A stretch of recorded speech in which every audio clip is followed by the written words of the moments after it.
Hello friends. स्वागत है आपका हमारे यूट्यूब चैनल आर के हिंदी कहानियों में। आज की कहानी है हाय बेचारी। रंजना सोसाइटी के गेट पर अन्य महिलाओं के साथ खड़ी थी। माओ और स्कूल जाने वाले बच्चों का मेला सा लगा था। रंजना भी अपनी 11 वर्षीय बेटी मिनी का हाथ पकड़े खड़ी थी। स्कूल बस आने वाली थी। सभी महिलाएं रंजना को जिन नजरों से देख रही थी, उन नजरों की भाषा से रंजना भली भांति परिचित थी। सबकी निगाहें हमेशा की तरह यही कह रही थी कि हाय बेचारी। निगाहों का ये संदेश पाकर रंजना को हमेशा मन ही मन हंसी आती। सब उसे रोज ऊपर से नीचे तक कई बार देखती। उसके लेटेस्ट हेयर स्टाइल, बढ़िया फिगर और आधुनिक कपड़ों की खूब प्रशंसा करती। लेकिन आंखों में वही हाय बेचारी के भाव।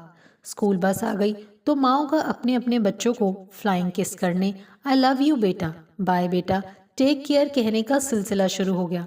रंजना ने भी मिनी को किस किया और मिनी बस में चढ़ गई। जब तक बस दिखती रही रंजना वहीं खड़ी रही, फिर अपने फ्लैट की ओर चल दी।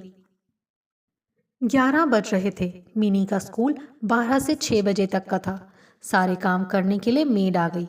12 बजे तक रंजना फ्री हो चुकी थी। उसने घड़ी देखी। 1 बजे अमित, उसका लेटेस्ट बॉयफ्रेंड, आने वाला था।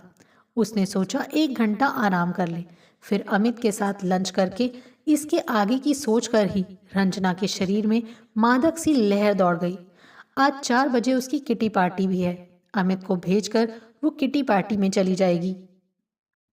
बेड पर लेटकर रंजना की आंखों के सामने बीते दिन किसी चलचित्र की तरह घूम गए। रंजना 21 साल की थी जब वो विनोद से एक पार्टी में मिली थी।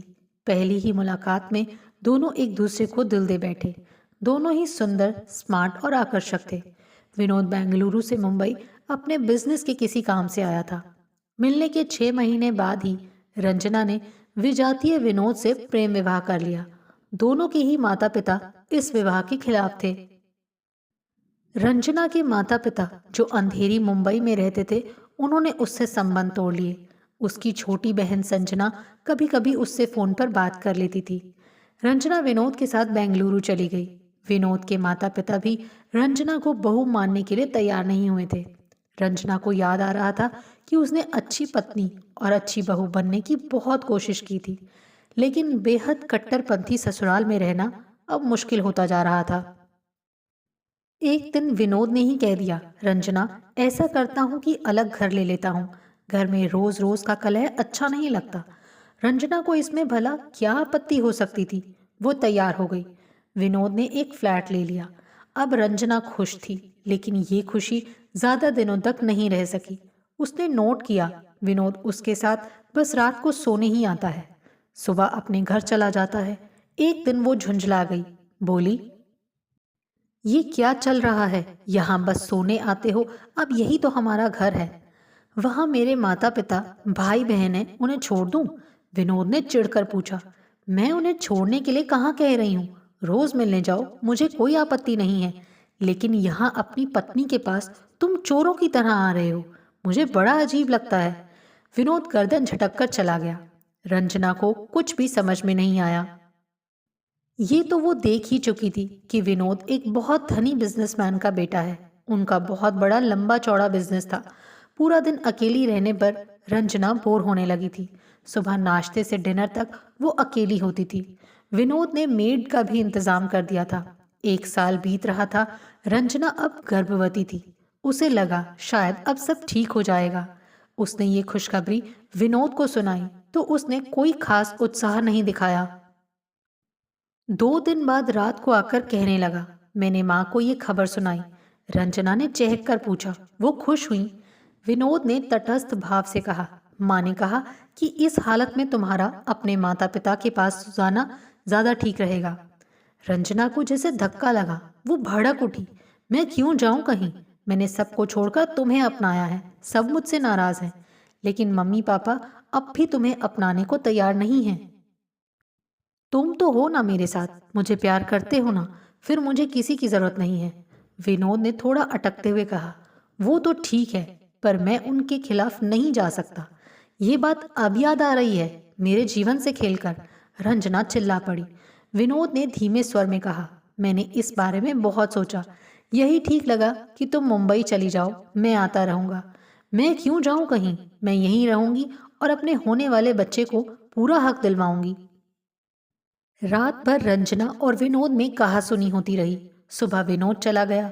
अगले कुछ दिनों में विनोद के कुछ रिश्तेदारों से उसे उड़ती उड़ती खबर मिली कि विनोद के घर वाले उस पर दूसरा विवाह करने का दबाव डाल रहे हैं और रंजना को तलाक दिलवाना चाहते हैं। रंजना को अपनी दुनिया उजड़ती हुई लगी। वो पूरा दिन फूट फूट कर रोती रही। पड़ोसन मालती आंटी उसकी पूरी स्थिति से परिचित थी, अतः उन्होंने उसे बहुत कुछ समझाया। तब रंजना ने खुद को संभाला, अपने आंसू पोंछे, गर्भस्थ संतान को मन ही मन प्यार किया। अब वो और तरह सोच रही थी कि अगर विनोद और उसका परिवार इस विवाह के बंधन को खेल समझ रहा है तो वो क्यों रोते हुए जिए, क्यों वो एक कमजोर पुरुष के साथ अपनी जिंदगी बिताने के लिए मजबूर हो। वो आधुनिक लड़की है, अतः कमजोर और बेबस होकर नहीं जिएगी। कल उसकी संतान इस दुनिया में जन्म ले लेगी, तब वो उसके साथ जी लेगी। अब आगे क्या करना है, रंजना ने यह भी उसी समय सोच लिया। वो बस ग्रेजुएट थी, उसे कोई बहुत बड़ी नौकरी मिलने से रही, ये भी वो जानती थी। अगली रात जब विनोद आया तो रंजना ने कहा था, मैं मुंबई जाने के लिए तैयार हूँ। विनोद उसका मुंह देखता रह गया। रंजना ने कहा, तुम मुझे मेरे नाम से वहाँ एक फ्लैट ले दो। हाँ, ये तो हो जाएगा, मैं भी आता रहूँगा। रंजना व्यंग्यपूर्वक हंसी। और घर का खर्च? मैं हर महीने 25-30 हज़ार तुम्हारे खाते में डाल दिया करूँगा और ज़रूरत हुआ करेगी तो और दे दिया करूँगा। तुम्हें कतई परेशानी नहीं होगी। बस मैं अपने परिवार से अलग कुछ नहीं कर सकता, ये मेरी मजबूरी है। तुम रहो अपने परिवार के साथ। जितनी जल्दी हो सके मेरा मुंबई में रहने का अच्छा सा प्रबंध कर दो। विनोद ने उसे बाहों में भरने की कोशिश की तो रंजना ने उसकी बाहें झटक दी। कहा, तुम्हारे अब तक के प्यार को समझने में मुझसे जो भूल हुई है, पहले उससे तो उबर लूं। एक बात याद रखना, अगर मुझे या मेरे बच्चे को पैसे की तंगी हुई तो मैं तुम्हें कोर्ट में घसीट लूंगी। रंजना जानती थी कि विनोद के परिवार को अपनी इज्जत जान से ज्यादा प्यारी है। समाज में एक नाम, इज्जत थी उनकी। नहीं नहीं, तुम्हें कोई कमी नहीं रहेगी, विनोद तुरंत बोला। विनोद का बिजनेस के सिलसिले में मुंबई चक्कर लगता रहता था। उसने 1 महीने के अंदर मोलोन की अच्छी सोसाइटी में एक बेडरूम सेट फ्लैट खरीद कर रंजना के नाम कर दिया। मन ही मन वो दुखी और शर्मिंदा तो था। परिवार के दबाव के चलते उसने रंजना के साथ अच्छा नहीं किया था, लेकिन परिवार की बात ना मानने पर उसे सारी संपत्ति से हाथ धोना पड़ेगा, ये भी वो अच्छी तरह जानता था। खुद को पूरी हिम्मत से संभाल कर रंजना मुंबई के इस फ्लैट में आ गई। संजना उसके संपर्क में रहती थी, उसे पूरी बात पता थी। जब संजना ने अपने मम्मी पापा को ये बात बताई तो नाराजगी भूल उन्होंने आकर रंजना को गले लगा लिया। तय समय पर रंजना ने स्वस्थ सुंदर मिनी को जन्म दिया। रंजना मिनी का चेहरा देखकर खिल उठी थी। विनोद और रंजना की फोन पर बातचीत होती रहती थी। वो खबर पाते ही मिनी को देखने चला आया। सारा काम रंजना की मम्मी ने संभाला था। उसके मम्मी पापा विनोद से खिंचे खिंचे ही रहे। विनोद 2 दिन में रंजना के हाथ में भारी रकम रखकर चला गया। रंजना ने कोई नाराजगी नहीं दिखाई। मिनी 2 महीने की हो गई तो रंजना ने अपनी मम्मी से कहा, मम्मी अब आप घर लौट जाओ, अब मैं मिनी को देख लूंगी। लेकिन तू अकेली कैसे? नहीं मम्मी, मैं सब कर लूंगी, मुझे अपनी लाइफ खुद संभालने दो, रंजना बीच में ही बोली। रंजना के चेहरे पर छाए आत्मविश्वास को देखकर अंजना भी कुछ नहीं कह सकी और बेटी को बहुत सी हिदायतें देकर अपने घर लौट गई। रंजना ने बखूबी मिनी को संभाल लिया था। उसको देखकर उसके रात दिन कटते। सुंदर और आकर्षक तो वो थी ही, उस पर बेहतरीन रख रखाव, बेहद मॉडर्न कपड़े, यत्न से संवारा रूप रंग, तभी तो भीड़ में भी वो अलग दिखती। ऐसे ही दिन बीत रहे थे। 2-3 महीनों में विनोद आता तो शारीरिक जरूरत की पूर्ति के चलते। विनोद का सामीप्य, एक पुरुष और स्त्री का नैसर्गिक संबंध, दोनों को एक दूसरे के करीब ले आता। और फिर दोनों अभी पति पत्नी तो थे ही, पास पड़ोस में भी सबको यही लगता कि बेचारी बच्ची के साथ अकेली रहती है। रंजना ने सबको यही बताया था कि उसके पति की टूरिंग जॉब है, उन्हें अक्सर विदेश जाना पड़ता है। मिनी अब 1 साल की हो रही थी। बेंगलुरु की एक परिचिता ने रंजना को बताया था कि विनोद दूसरी शादी करने के लिए तैयार हो गया है। सुनकर रंजना के तन बदन में आग लग गई। फिर उसने ठंडे दिमाग से सोचा, वो विनोद पर आर्थिक रूप से निर्भर थी। वो ताव में आकर अपना नुकसान नहीं कर सकती थी। अतः उसने विनोद से कहा, तुम्हें जो करना है कर लो, लेकिन कानूनन आज भी मैं ही तुम्हारी पत्नी हूँ। मेरा और मिनी का खर्च हमेशा तुम ही उठाओगे। मैं भी अब कुछ भी करूं, तुम्हें बोलने का हक नहीं होगा। विनोद ने तो जान छूटी सोचकर झट से कहा, हाँ हाँ बिल्कुल, तुम्हें कोई परेशानी नहीं होगी। मैं भी मिलने आता रहूंगा। मिलने में मुझे अब कोई रुचि नहीं रहेगी। मिनी के प्रति कोई फर्ज महसूस हो तो उससे मिलने आ जाना। और उसी क्षण रंजना ने अकेली और उदास रहकर नहीं, बल्कि आनंदपूर्वक जीने का निश्चय कर लिया। मिनी को वो माँ और पिता दोनों का प्यार देती, उसकी हर जिम्मेदारी मन से पूरा कर रही थी। सुजॉय उसकी सहेली निशा का छोटा भाई था। वो रंजना के मादक सौंदर्य के आकर्षण से बच नहीं पाया। कभी मिनी से मिलने तो कभी किसी और बहाने आने लगा तो रंजना मन ही मन मुस्कुरा उठी। उसने सुजॉय को बड़ी अदाओं से बढ़ावा दिया और फिर दोनों एक दूसरे में खो गए। एमबीए करने के बाद वो जॉब की तलाश में था। मिनी के स्कूल जाने के बाद वो रंजना के पास पहुंच जाता और रंजना का पुरुष स्पर्श को तरसता मन उसकी चाहत में डूब डूब जाता। सुजॉय उससे विवाह करने के लिए भी तैयार था, लेकिन अब रंजना विवाह के नाम से ही दूर भागती। हाथ में भरपूर पैसा, मनचाहा जीवन, न पति का कोई काम, न कोई रोकने टोकने वाला। उसे अब अपने आज़ाद जीवन में कोई अड़चन नहीं चाहिए थी। सुजॉय को दिल्ली से जॉब का बुलावा आया तो वो उदास मन से चला गया और रंजना सिर झटककर जीवन में आगे बढ़ गई। वो अपने मम्मी पापा और बहन से फोन पर संपर्क में रहती ही थी। मिनी की छुट्टियों में आना जाना भी लगा रहता था। विनोद आज भी फोन पर हालचाल लेता रहता था। आज भी मुंबई आने पर मिलने जरूर आता था। बस अब मेहमान की तरह आता था और मेहमान की तरह ही चला जाता था। मिनी को अभी रंजना ने बहला दिया था। समझदार होने पर वो अपनी बेटी को सब कुछ साफ साफ समझा देगी, ये वो सोच चुकी थी। विनोद के मन में आज भी अपराध बोध था। बेचारी कैसे जीती है अकेली, लेकिन रंजना कैसे जी रही है ये उसे बताने वाला कोई नहीं था। वो दूसरा विवाह कर चुका था और अब एक बेटे का पिता भी बन चुका था। रंजना सब जानती थी, लेकिन विनोद के पैसे पर ही उसे मौज करनी थी, इसीलिए वो गंभीर बनी रहती थी। फिर उसके जीवन में आए डॉक्टर नीरज। वो चाइल्ड स्पेशलिस्ट थे। उन्होंने एक बार मिनी को तेज बुखार होने पर उसका इलाज किया था। वो भी रंजना के आकर्षण में बंधे एक दिन मिनी को देखने के बहाने उसके घर जा पहुंचे और फिर 2 साल रंजना और उनका प्रेम प्रसंग चला। वो तलाकशुदा थे। वो भी रंजना के साथ विवाह करना चाहते थे, पर रंजना उनके साथ शारीरिक रूप से तो जुड़ी, लेकिन विवाह तो अब उसे करना नहीं था। अंत में रंजना ने साफ साफ मना करने पर उन्होंने अन्यत्र विवाह कर लिया।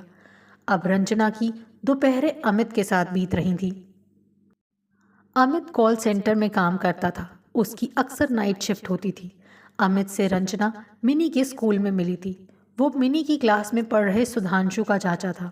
सुधांशु के माता पिता दोनों ही कामकाजी थे, इसीलिए पीटीएम में अक्सर अमित ही आता था। अमित से 2-4 मुलाकातें होने पर ही रंजना को वो अच्छा लगने लगा था। फिर उनकी धीरे धीरे अंतरंगता बढ़ती गई।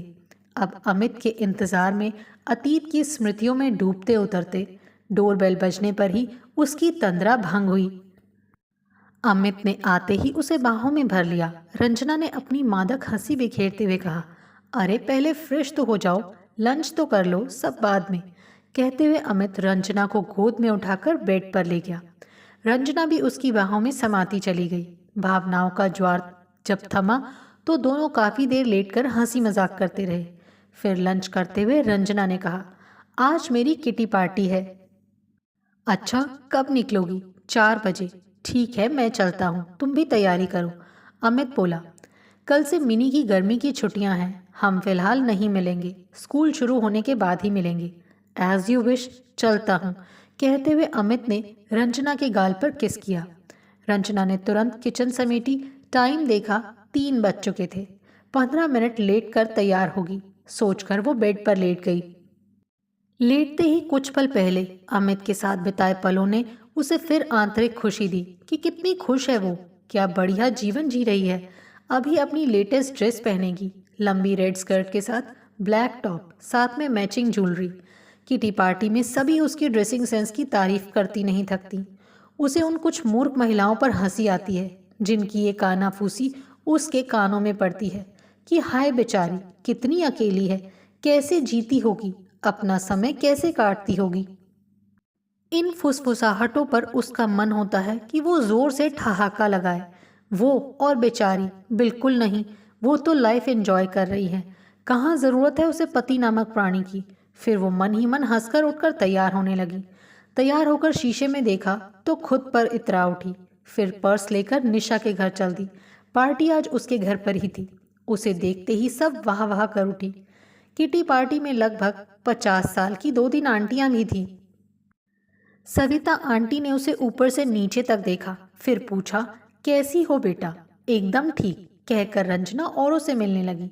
सविता अब मंजू आंटी से कह रही थी, बेचारी किट्टी पार्टी में आ जाती है तो थोड़ा मन लग जाता होगा। हाय बेचारी। अपने बारे में हमेशा होने वाली इस टिप्पणी पर रंजना मन ही मन इन कुंठित सोच वाली महिलाओं पर तरस खाती थी। फिर रंजना ने पार्टी का पूरे मन से आनंद लिया। 5 बजते ही कई महिलाओं ने अपना अपना पर्स संभाल कर कहा, अब चलना पड़ेगा, अपना तो खाना पीना हो गया, पति और बच्चों के लिए तो जाकर बनाना ही पड़ेगा। एक ने कहा, अरे मुझे तो सास ससुर के लिए चाय नाश्ता बनाना है जाकर।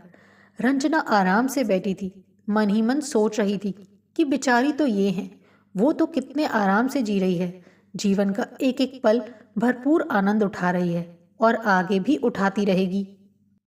सब चली गईं। रंजना भी उठ खड़ी हुई तो निशा ने कहा, तू बैठ ना, तुझे क्या जल्दी है? मिनी के आने का समय हो रहा है, आज उसे पिज्ज़ा और आइसक्रीम खिलाने ले जाना है, सुबह ही कहकर गई थी। कहकर निशा से विदा लेकर रंजना बस स्टैंड की ओर चल दी। बस आई तो मिनी फुदकती हुई उसकी तरफ बढ़ गई। बोली, मॉम आज बाहर चलेंगे ना? बिल्कुल, पहले चलकर कपड़े तो बदल लो।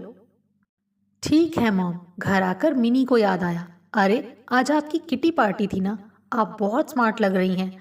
आपकी फ्रेंड्स आपकी नई ड्रेस देखकर क्या बोली मॉम? वो बोली, हाय बेचारी। कहकर रंजना ने जोर से ठहाका लगाते हुए बेटी को सीने से लगा लिया।